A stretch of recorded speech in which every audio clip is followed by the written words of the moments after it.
we may go slip back into the purple tier, which means big restrictions on business as we enter the holiday window. A lot of businesses that are allowed to have indoor traffic right now are going to have to go back outdoors. So restaurants, gyms, places of worship, all are going to have to go back outdoors as temperatures drop as we enter the fall and into the winter. Additionally, one of the big challenges here is that retailers that are deemed non-essential go from 50% capacity indoors to 25%, which means that a lot of small businesses may go under. There's been 2 reports, one by the National Restaurant Association, that have said over 100,000 restaurants have gone under since the beginning of the pandemic. So this is going to be a very difficult period. There's a lot of pressure. There's a lot of fatigue around the pandemic, but it's going to make it very difficult for the county as they have to enforce things substantially over the next few weeks, especially as we enter into the holidays. So today, the unemployment rate fell to 6.9% from 7.9%. The economy generated over 638,000 jobs, which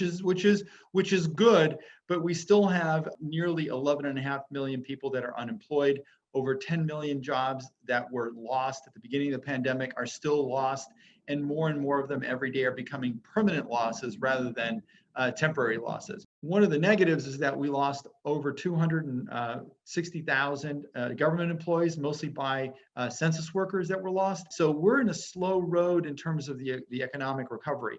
It's fairly fragile. There's hundreds of thousands of small businesses are going under. And the other thing is that now that the election hopefully will be resolved in the next couple of days, will there be a federal relief effort after the election results? And this all points to that the recovery is going to be even slower as we enter into the winter period, since many of the new jobs being created are temporary. Prop 21 lost by 60% of the voters. The measure was really geared toward families, low and middle income families who really struggle with how much money they spend on their housing costs.